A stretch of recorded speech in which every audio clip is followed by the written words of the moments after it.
नमस्ते दोस्तों, आज हम आपके लिए बहुत ही शानदार कहानी लेकर आए हैं जिसका है गौतम बुद्ध और गरीब किसान की प्रेरणादायक कहानी। गौतम बुद्ध के जीवन से जुड़ी अनेक कहानियां हमें जीवन के गहरे रहस्यों और सच्चाइयों को समझने का अवसर प्रदान करती हैं। आज की यह कहानी एक गरीब किसान की है जो अपने जीवन की कठिनाइयों से जूझ रहा था और गौतम बुद्ध से मिलने के बाद उसे अपने जीवन का सही मार्ग प्राप्त हुआ। बहुत समय पहले की बात है।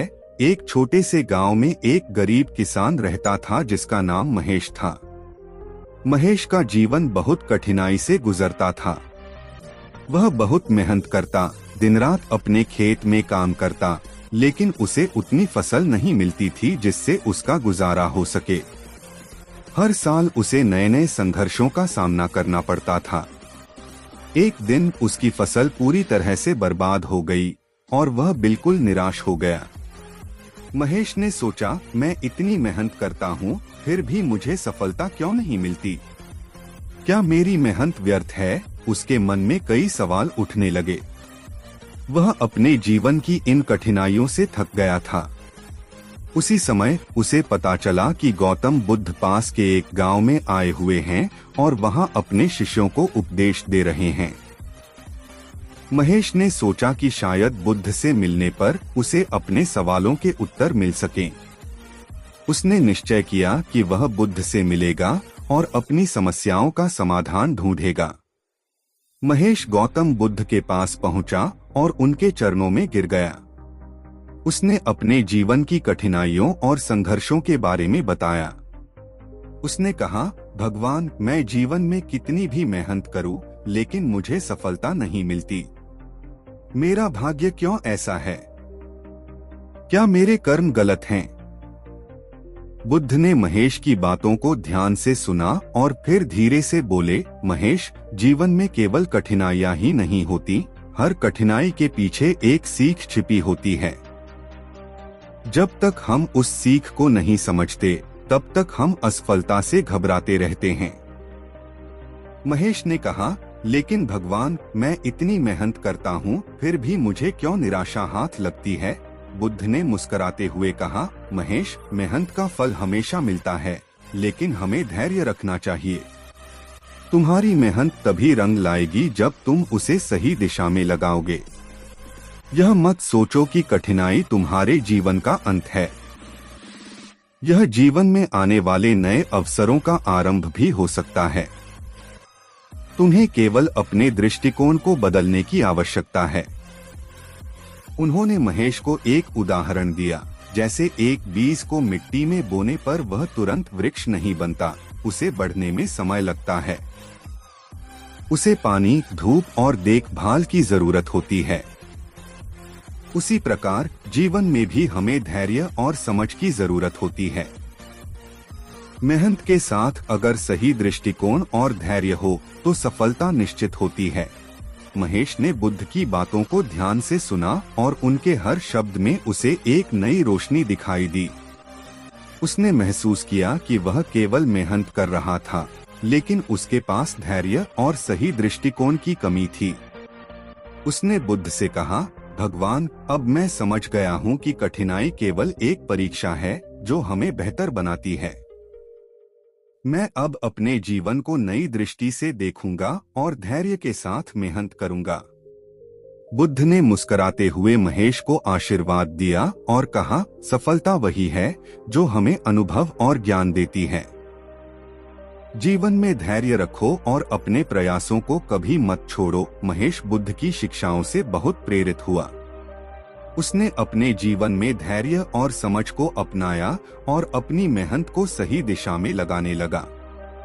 वह अपने खेतों की बेहतर देखभाल करने लगा और अपने काम में न केवल मेहनत बल्कि प्रेम और ध्यान भी लगाने लगा। धीरे धीरे उसकी फसलें अच्छी होने लगीं और उसका जीवन सुधरने लगा। कुछ वर्षों बाद महेश एक सफल किसान बन गया। अब वह दूसरों की मदद करने लगा और बुद्ध की शिक्षाओं को गांव में फैलाने लगा। गांव के लोग महेश से प्रेरणा लेने लगे और उन्होंने भी जीवन में धैर्य और सही दृष्टिकोण को अपनाना शुरू कर दिया। गौतम बुद्ध की यह प्रेरणादायक कहानी हमें यह सिखाती है कि जीवन में कठिनाइयां हमारे लिए सीखने और आगे बढ़ने के अवसर होते हैं। मेहनत तभी सफल होती है जब उसमें धैर्य और सही दृष्टिकोण हो। अगर हम हर चुनौती को एक सीख की तरह देखते हैं और धैर्य से काम लेते हैं, तो सफलता निश्चित रूप से हमारे कदम चूमती है। यह कहानी हमें यह भी समझाती है कि जीवन की हर कठिनाई में कुछ छिपी हुई अच्छाई होती है। हमें बस उसे पहचानने की जरूरत होती है। महेश ने बुद्ध की शिक्षाओं को अपने जीवन का हिस्सा बना लिया था। अब वह केवल एक सफल किसान नहीं था, बल्कि गांव में करुणा, धैर्य और समझ का प्रतीक बन गया था। उसकी सफलता केवल खेतों तक सीमित नहीं रही, बल्कि उसके व्यक्तित्व में भी गहराई आ गई थी। उसने न केवल अपने खेतों को समृद्ध किया, बल्कि अपने जीवन में शांति और संतोष भी प्राप्त किया। महेश ने अब यह समझ लिया था कि जीवन में कठिनाइयां और असफलताएं हमारे विकास के लिए आवश्यक होती हैं। उसने अपने आसपास के लोगों को भी यह सिखाना शुरू किया कि कैसे धैर्य और सही दृष्टिकोण से जीवन में आने वाली हर चुनौती का सामना किया जा सकता है। गांव के लोग महेश से प्रेरणा लेने लगे और उनके जीवन में भी सकारात्मक बदलाव आने लगे। महेश की मेहनत और बुद्ध की शिक्षाओं के कारण गांव के लोग अब जीवन को एक नई दृष्टि से देखने लगे थे। जो लोग पहले छोटी छोटी असफलताओं से घबराते थे, अब वे धैर्य और मेहनत के साथ अपने काम को करने लगे।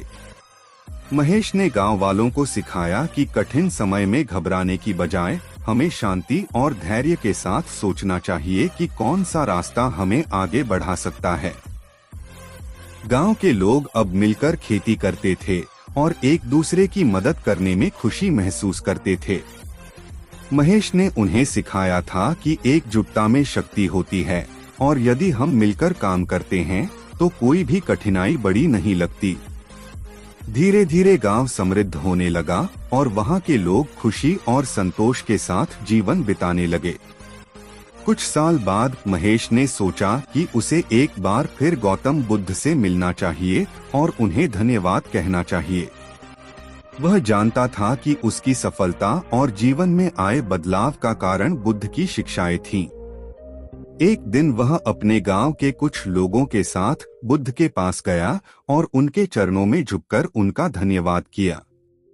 बुद्ध ने महेश को देखा और मुस्कुराते हुए कहा, महेश, तुम्हारे जीवन में आया परिवर्तन तुम्हारे ही प्रयासों का परिणाम है। मैंने केवल तुम्हें मार्ग दिखाया, लेकिन तुमने अपने धैर्य, मेहनत और समझ के साथ उसे अपनाया। तुम्हारी सफलता इस बात का प्रमाण है कि जब हम अपने मन को शांत रखते हैं और कठिनाइयों से डरने की बजाय उन्हें समझकर उनका सामना करते हैं, तो हम किसी भी मंजिल को पा सकते हैं। महेश ने विनम्रता से कहा, भगवान, आपकी शिक्षाओं ने मुझे जीवन का असली अर्थ समझाया। आपने मुझे यह सिखाया कि मेहनत के साथ धैर्य और सही दृष्टिकोण होना कितना जरूरी है। अब मैं जीवन में आने वाली हर चुनौती को एक अवसर के रूप में देखता हूँ। महेश और गांव के लोग बुद्ध से बहुत प्रेरित थे। उन्होंने बुद्ध से आशीर्वाद लिया और उनसे विनती की कि वह गांव में आकर अपने उपदेश दें ताकि और भी लोग उनकी शिक्षाओं से लाभान्वित हो सकें। बुद्ध ने उनकी विनती स्वीकार की और गांव जाने का वचन दिया। कुछ ही समय बाद बुद्ध गांव पहुंचे और वहां के लोगों को करुणा, धैर्य और समझ का महत्व समझाया। उन्होंने कहा, जीवन में असफलता केवल एक अवसर होती है। हमें उस असफलता से सीखने और आगे बढ़ने की आवश्यकता होती है। करुणा वह शक्ति है जो हमें दूसरों के साथ जोड़ती है और धैर्य वह साधन है जो हमें अपने लक्ष्यों तक पहुंचने में मदद करता है। बुद्ध के उपदेशों के बाद गांव के लोग और भी अधिक प्रेरित हो गए। उन्होंने महेश को अपना आदर्श मानकर अपने जीवन में बुद्ध की शिक्षाओं को अपनाने का संकल्प लिया। गांव में अब प्रेम, करुणा और एकता का माहौल था। सभी लोग एक दूसरे की मदद करते, अपनी कठिनाइयों को धैर्य के साथ हल करते और जीवन के हर पल का आनंद उठाते थे। महेश अब अपने जीवन से पूरी तरह संतुष्ट था। वह जानता था कि सच्ची सफलता केवल भौतिक समृद्धि में नहीं, बल्कि आत्मिक शांति और संतोष में है। उसने गांव के लोगों को यह सिखाया कि जीवन का असली उद्देश्य केवल धन और प्रसिद्धि हासिल करना नहीं है, बल्कि अपने और दूसरों के जीवन को बेहतर बनाना है। महेश की इस प्रेरणादायक कहानी से हमें यह सीख मिलती है कि जीवन में कठिनाइयां और असफलताएं केवल एक मार्गदर्शक होती हैं। जब हम धैर्य, करुणा और सही दृष्टिकोण के साथ जीवन को देखते हैं, तो हमें हर चुनौती में एक अवसर दिखाई देता है। गौतम बुद्ध की शिक्षाएं हमें सिखाती हैं कि जीवन में असफलताओं से घबराने की बजाय हमें उनसे सीखने और उन्हें एक नई दिशा देने का प्रयास करना चाहिए। इस कहानी से हमें यह भी समझ में आता है कि सच्ची सफलता केवल मेहनत में नहीं, बल्कि धैर्य और सही दृष्टिकोण में छिपी होती है। जब हम जीवन को बुद्ध की दृष्टि से देखते हैं, तब हमें अपने जीवन में शांति, संतोष और सच्ची खुशी प्राप्त होती है। दोस्तों, आपको हमारा वीडियो कैसा लगा? कमेंट करके जरूर बताएं। अगर आपको हमारा वीडियो पसंद आया हो तो वीडियो को लाइक करें और हमारे चैनल को सब्सक्राइब करें। धन्यवाद।